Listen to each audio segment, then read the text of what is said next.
Bonjour à toutes. Comme vous connaissez, autour de nous, il y a bon peu de sensations, comme l'odeur, le goût, le toucher, le bruit. Et il y a aussi le sens de l'équilibre, la proprioception et l'interoception, qui est moins connue. Mais pas tout le monde y perçoit ça pareil. De temps en temps, des fois, il y a des sensations qui peuvent déranger le monde que il y a l'autisme. Nous savons ici aujourd'hui quel effet il y a dessus et comment nous peut aider ça. Le monde qui a l'autisme, il peut ressentir une sensation plus forte. Nous appelons ça l'hypersensibilité. Ou alors, vous êtes ressent moins fort, et là, c'est l'hyposensibilité. Tout le bon sens, il peut être concerné par ça. Aujourd'hui, nous s'accorde sur l'hypersensibilité auditive. L'hypersensibilité auditive, c'est quand le bruit est perçu comme trop fort, agressif ou trop envahissant. Même bon son que vous trouvez normal, comme un chien yaboy ou un réveil fait tic-tac, il peut venir très inconfortable pour vous. Quand le bon son il prend toute la place et qu'il résonne trop fort dans vos oreilles, il peut provoquer la fatigue, le stress et même jusqu'à la crise. Imaginez ça, c'est comme si vous écoutez un concert trop fort toute la journée. Il y a une bonne solution facile pour en passer. Reste dans un endroit calme, isolé. Quand le bruit est trop dérangeant, porte un casque anti-bruit ou audio avec un petit son dedans, un petit musique que le monde sensible aime bien. Préviens le monde par avance quand le bruit s'est arrivé.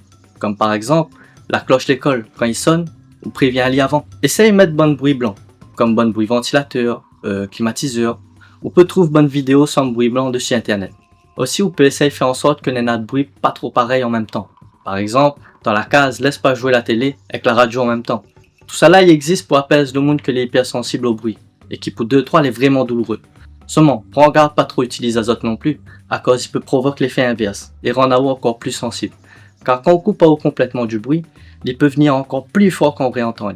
Il faut absolument faire un bilan auditif quand on est dans un trouble du spectre de l'autisme, avec une difficulté de cosmo. On peut contacter un ORL pour ça. On peut aussi faire un bilan sensoriel sans un psychomotricien. Il pourra aider à adapter tout l'environnement. Ça qui paraît important, l'hypersensibilité auditive, il peut être ressenti comme trop fort ou trop gênant. Elle peut provoquer la fatigue, le stress, jusqu'à même une crise. Ils appellent ça la surcharge sensorielle.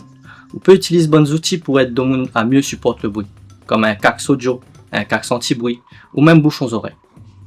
Reste dans un endroit calme et préviens avant un changement de son. Teste le bon bruit blanc aussi et fais en sorte qu'il n'y ait pas trop de sons pas pareils en même temps. Par contre, utilise pas trop bons outils là. Désensibilise pas où.